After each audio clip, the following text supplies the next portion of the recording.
Bom dia, irmãos. Bênção estar aqui novamente, poder compartilhar da palavra do Senhor. Muito feliz de estar aqui. Palavra preparada com muito carinho para a congregação,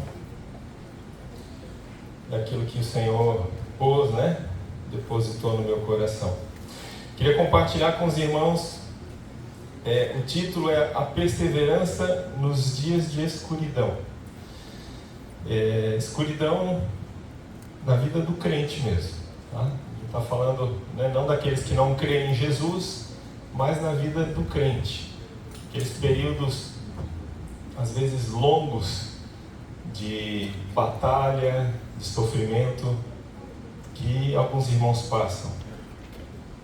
Perseverança nos dias de escuridão. Eu vou começar lendo um trecho aqui de um livro de um homem que sofreu muito, um cristão que sofreu muito. E ele diz o seguinte: eu sou aquele que sabe o que é sofrer os golpes da ira de Deus.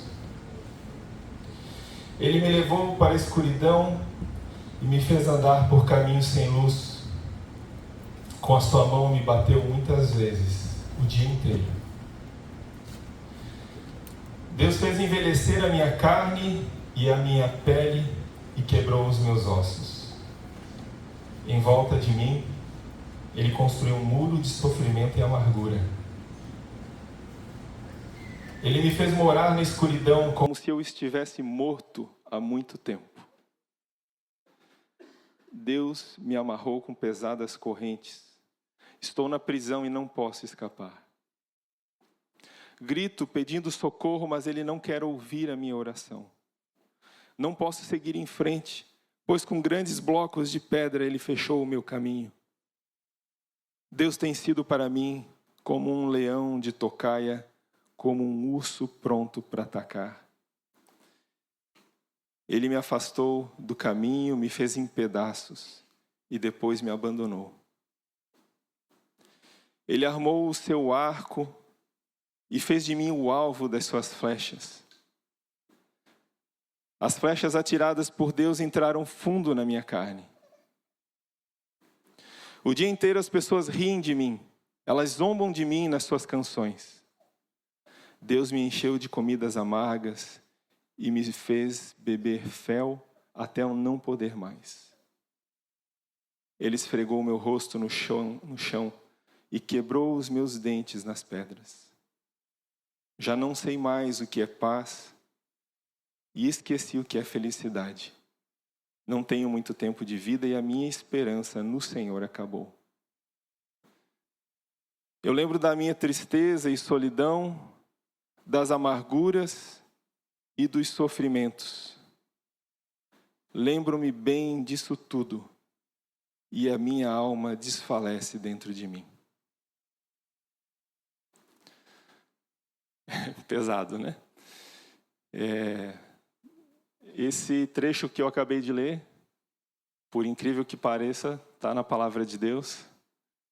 É um trecho, capítulo 3 de Lamentações de Jeremias.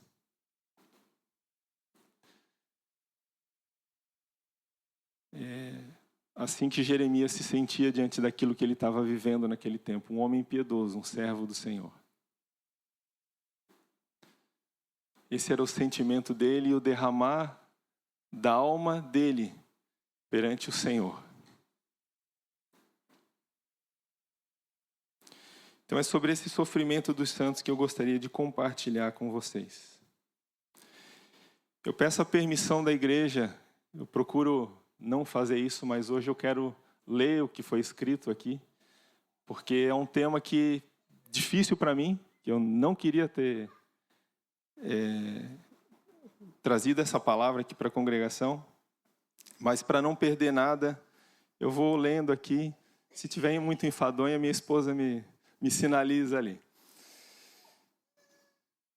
Então, meus irmãos, eu sinto-me envergonhado por escrever a respeito de um tema que conheço tão pouco e tenho pouquíssima experiência sobre os períodos de escuridão na vida do crente.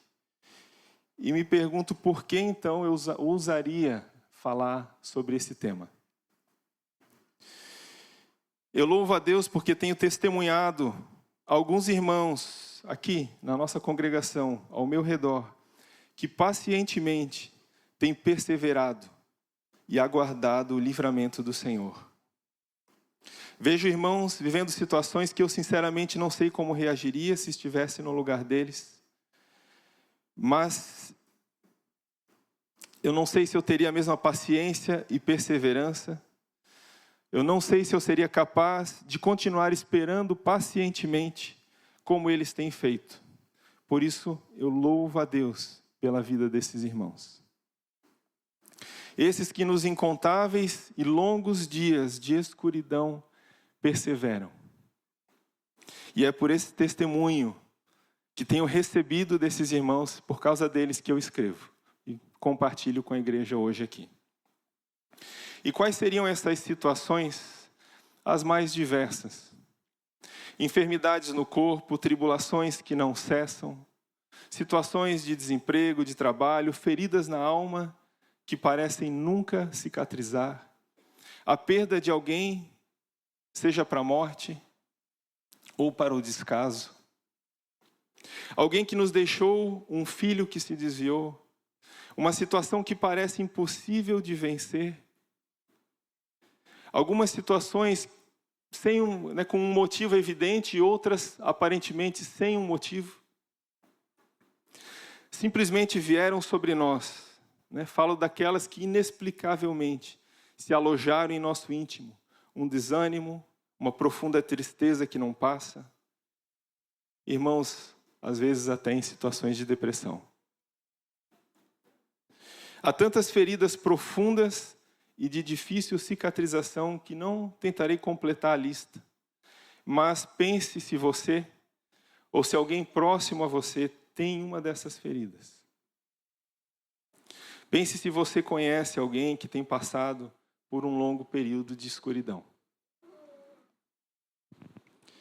Queria trazer algumas recomendações à congregação de como a gente deve lidar e enxergar essas situações.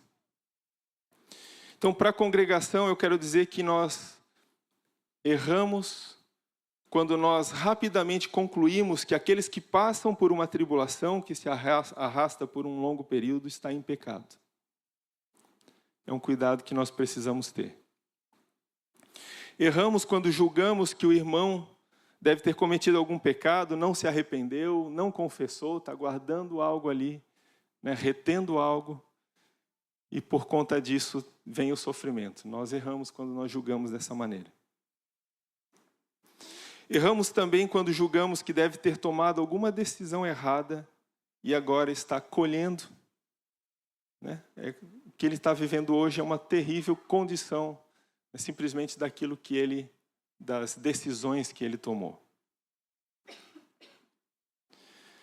Quando fazemos isso, nós que julgamos o irmão é que estamos pecando e precisamos nos arrepender. Eu quero lembrar aqui da vida de Jó, de José, de Noemi, dos profetas e tantos outros servos de Deus. Há muitos exemplos na Bíblia de homens e mulheres de Deus que passaram por dias de escuridão e que não estavam em pecado. Passaram pelo que passaram porque estava, sim, nos planos de Deus. E o pensamento dele é mais alto, os pensamentos dele são mais altos do que os nossos e muitas vezes inescrutáveis. Nós não conseguimos discernir os motivos. Por quê? Por que disso? Por que desse sofrimento? Mas o fato é que muitas vezes Deus permite. Jó capítulo 1, versículo 8 diz o seguinte: Disse o Senhor a Satanás: Observaste tu a meu servo Jó? Porque ninguém há na terra semelhante a ele, homem íntegro e reto, temente a Deus e que se desvia do mal. Onde estava o pecado de Jó? Ninguém menos do que Deus o declarou íntegro e reto, e ainda assim, ondas e mais ondas de sofrimento e trevas caíram sobre ele. Contudo, ao final, Jó pôde experimentar a graça de Deus, E todos aqueles dias de escuridão o levaram àquela célebre afirmação que todos nós conhecemos. Eu te conhecia só de ouvir, mas agora os meus olhos te veem. Jó 42, 5. É curioso que mesmo com o testemunho que Jó recebeu diretamente do Senhor, de ser um homem íntegro e reto, ainda assim, quando lemos o livro de Jó, nós temos a tendência de ficar procurando alguma falha em seu caráter. Algum pecado, algo que corrobore a nossa precipitada conclusão. Jó sofreu porque merecia.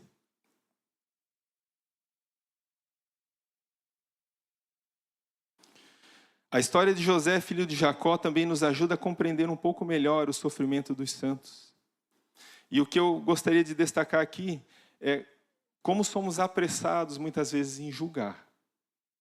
Lembrando que eu estou falando para a congregação, não para aqueles que estão nessa situação de sofrimento.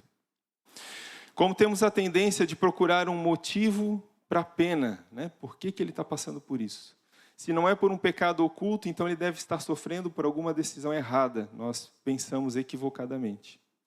O livro de Gênesis, a partir do capítulo 37, relata a história de José. Eu não vou entrar em detalhes aqui, mas José é um filho amado pelo pai, né? Relata ali o ciúme dos irmãos, os sonhos que ele teve e os muitos anos de sofrimento até chegar à salvação do Egito e de todos os seus familiares.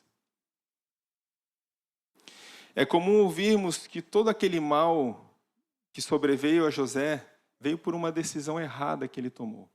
Você já talvez tenha ouvido isso. Ele foi bocudo e contou os sonhos, né? Mas a palavra ela não nos dá margem para a gente pensar, concluir precipitadamente esse tipo de coisa. Talvez ele deveria ter contado, talvez não deveria, a gente nunca vai saber.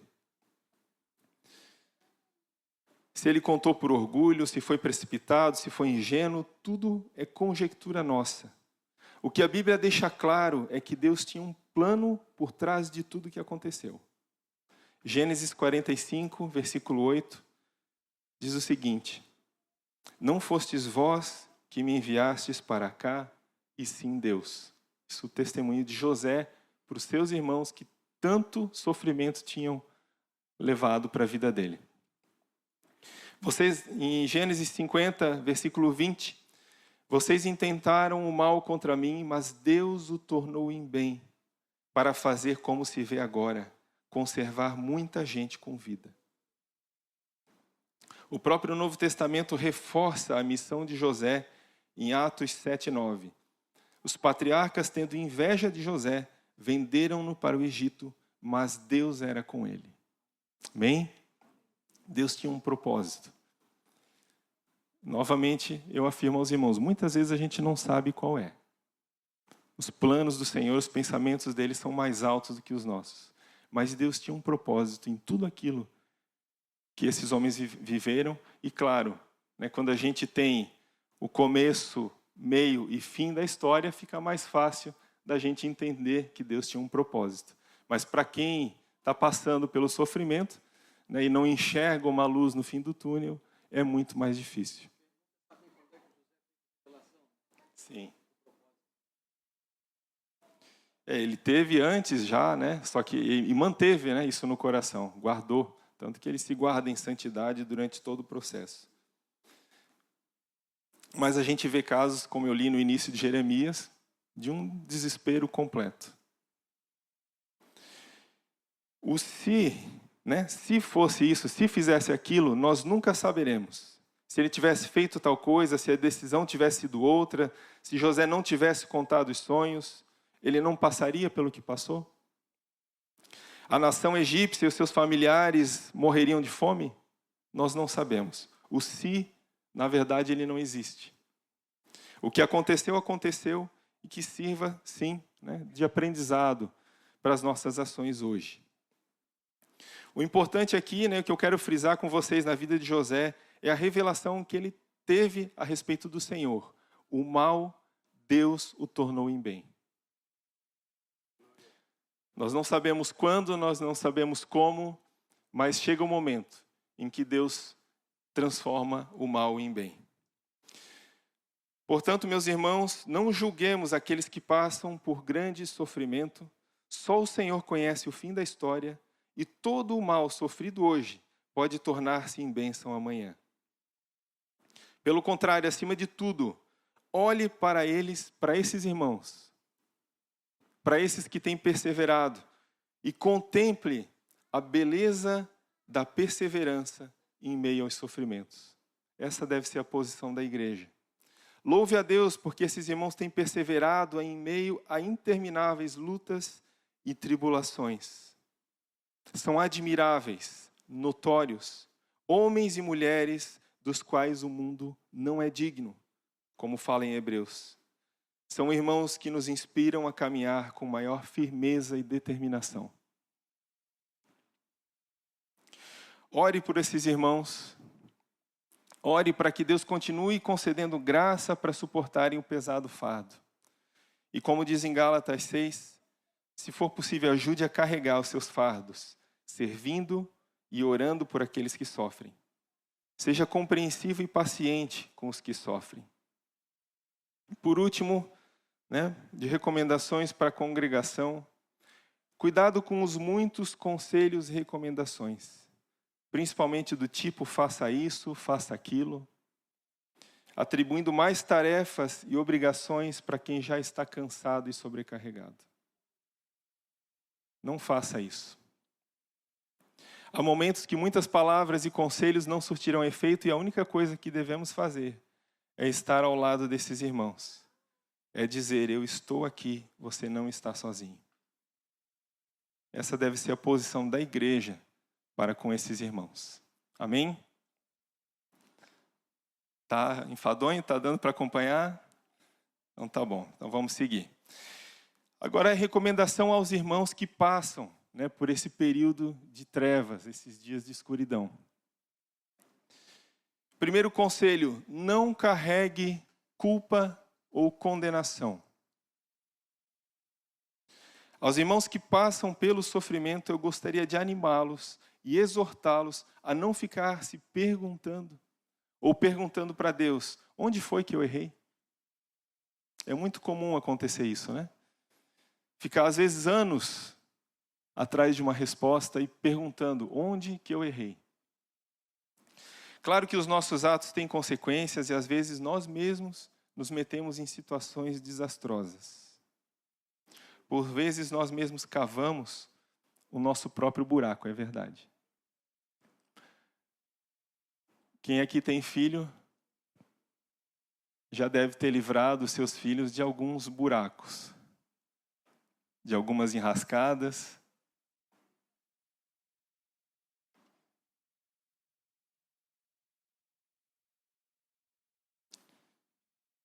Quanto mais o nosso Pai, que está nos céus. Às vezes a gente está colhendo, sim, consequência dos nossos erros, mas a gente tem um Pai, de misericórdia, um Pai gracioso, para nos livrar, para nos tirar dessas enrascadas. Mas muitas vezes não é consequência, de um erro, de um pecado, e a gente não deve ficar se perguntando, onde foi que eu errei? Se a gente já orou a Deus 1, 2, 3 ou mais vezes perguntando a Ele e não obteve resposta, então eu sugiro que se aquiete e pare de perguntar. Não carregue culpa ou condenação por algo que você nem sabe se cometeu. Aceite o sofrimento e continue a perseverar aguardando o livramento do Senhor. No devido tempo, Ele transformará o mal em bem. E você que sabe que a culpa foi sua, que cavou o próprio buraco, mas já se arrependeu, já pediu perdão ao Senhor e àqueles que ofendeu, se submeta humildemente à disciplina do Senhor e também não carregue mais culpa ou condenação. O Senhor levou sobre si as nossas culpas e já fomos declarados absolvidos pelo Pai. Ele nos absolveu. A gente tem ouvido muito no noticiário, ultimamente, sobre o STF, o Superior Tribunal Federal, que é a última instância de julgamento no país, né? Passa pela primeira, segunda, e se julgou no STF lá, não tem mais jeito, está julgado, né? A nossa causa, ela foi julgada pelo nosso Pai.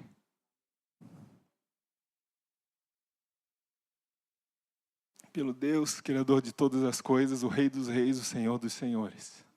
Não tem outra instância. Nós fomos absolvidos. Amém?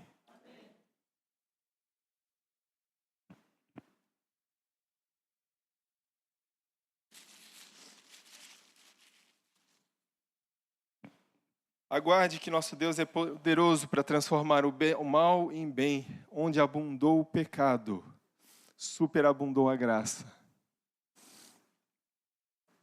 Nós podemos experimentar isso, meus irmãos. Às vezes até na vida do crente, passando por lutas, algumas coisas que a gente às vezes não consegue vencer. Mas receba isso no teu coração. Onde abundou o pecado, superabundou a graça. Segundo conselho, não duvide da sua identidade ou da sua salvação. A segunda questão que precisamos lidar, então, é com a dúvida sobre a identidade daquele que está em escuridão. Sou filho?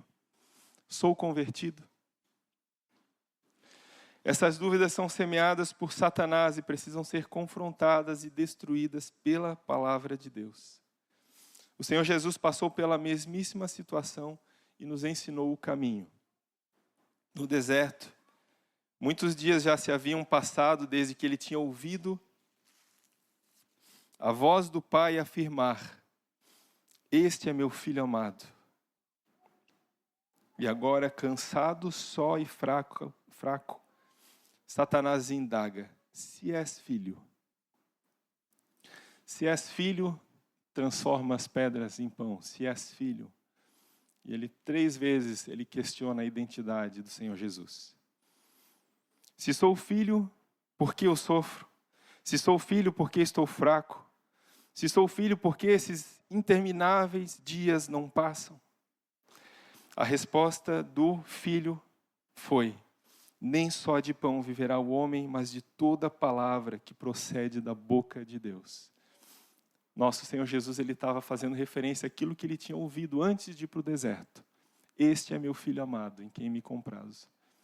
Essas palavras que nós recebemos do Senhor, que caem em nosso coração algum dia, nós precisamos guardá-las, porque elas são muito preciosas para a gente, e a gente vai precisar delas no futuro.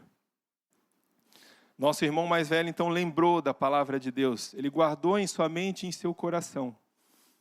As circunstâncias eram contrárias. Tudo ao redor e dentro dele afirmavam o contrário, mas ele permaneceu crendo e vivendo pela palavra que havia ouvido do Pai. Não permita que Satanás roube aquilo que o Senhor te deu, a divina semente.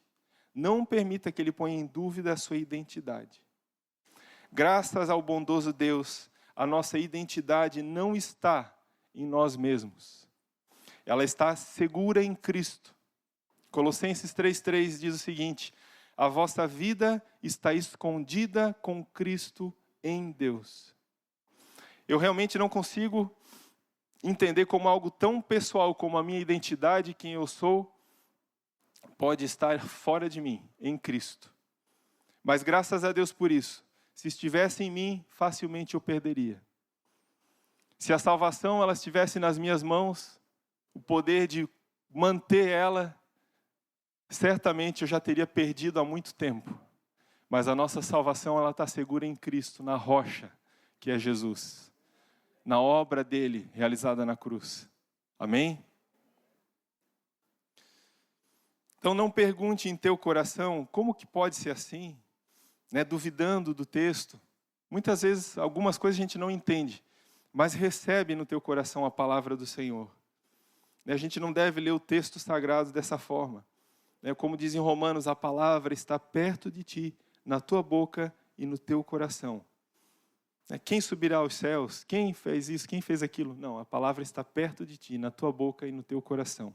Creia nela e confie. Leia para si mesmo em voz alta, declarando a palavra com a boca para o seu coração.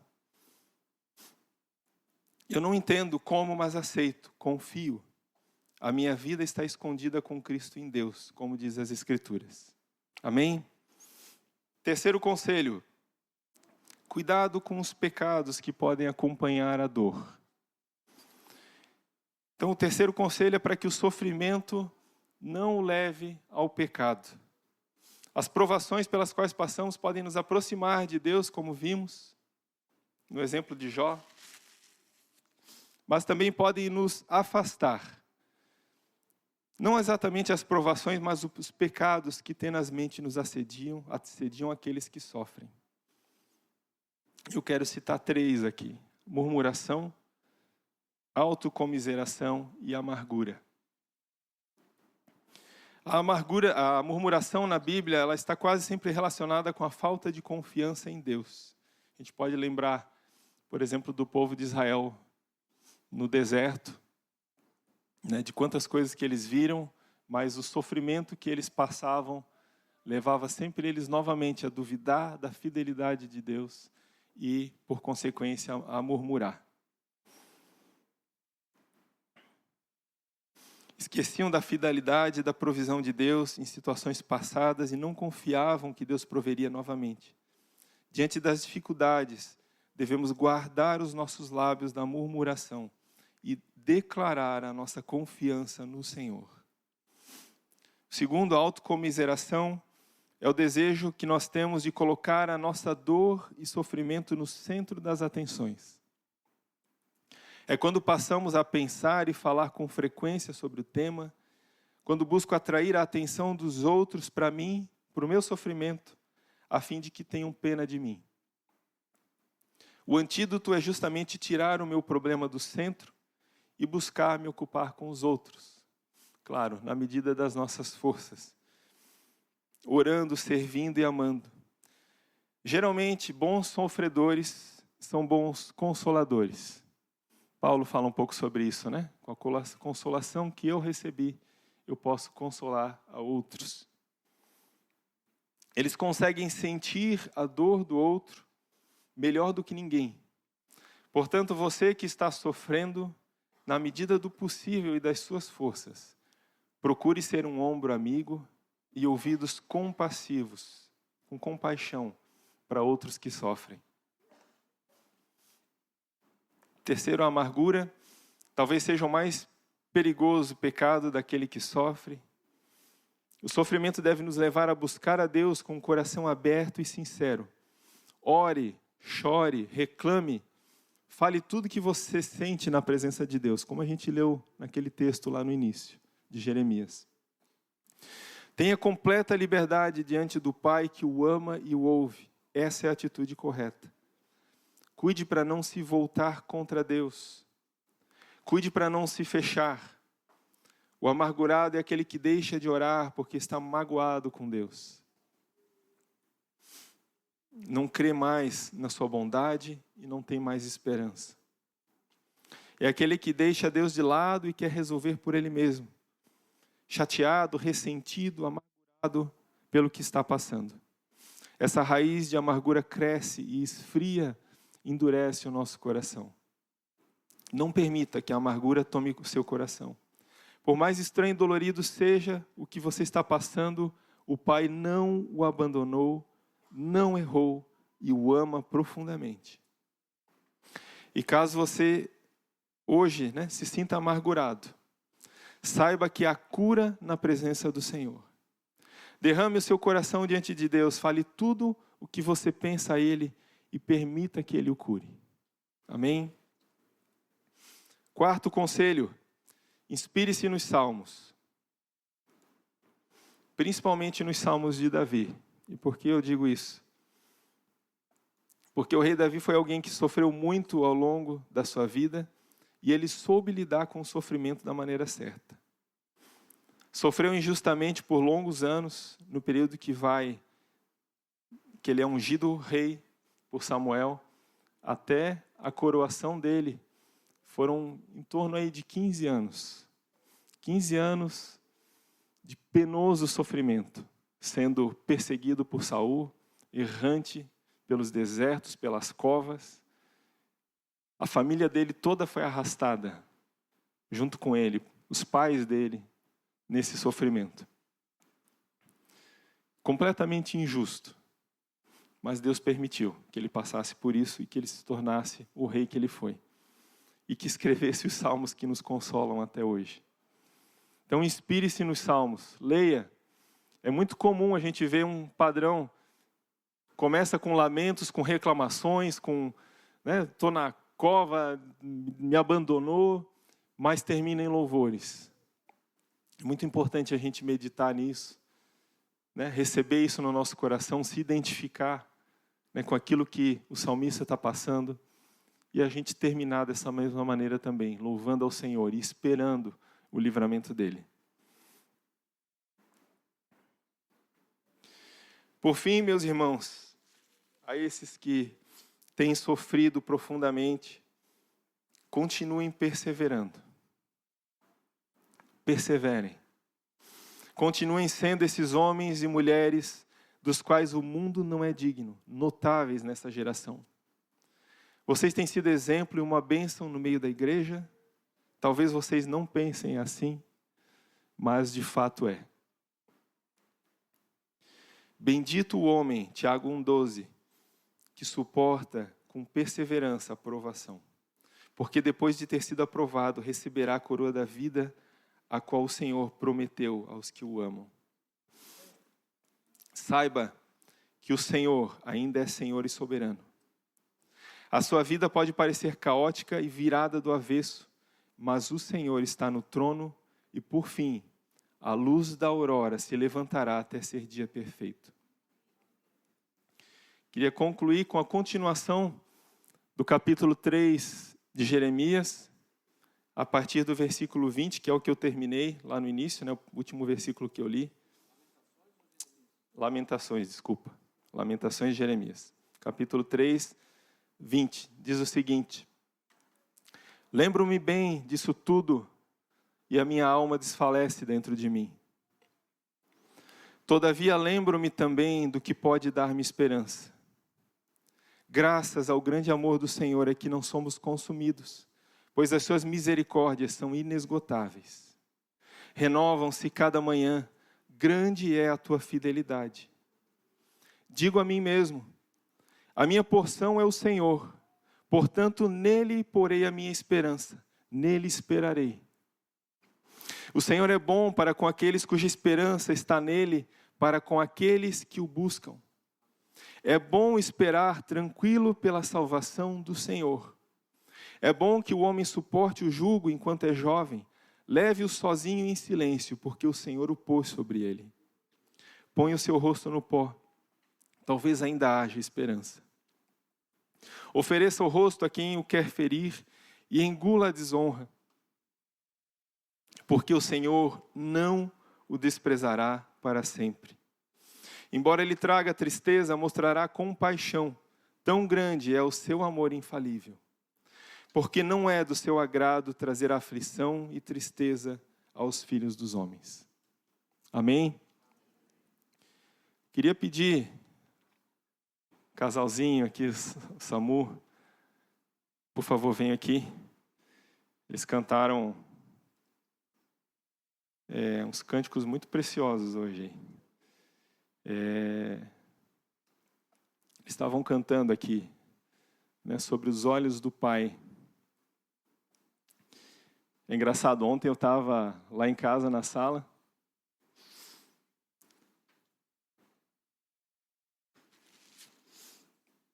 Eu não costumo fazer isso, mas ontem eu estava lá, a Letícia estava na minha frente e eu fiquei olhando para ela, contemplando. Cheio de alegria e gratidão. Quero falar isso mesmo, não é para minha glória, mas é porque como o Pai nos olha, como é que tu tens percebido o olhar do Pai? Quero dizer para ti que Ele olha para ti com alegria, com muita alegria, porque Ele vê as vestes de Cristo na tua vida. Ele vê o sangue de Jesus que te purificou de todos os pecados. Então Ele olha para ti com muito prazer, com muita alegria, com muito amor e carinho. Amém?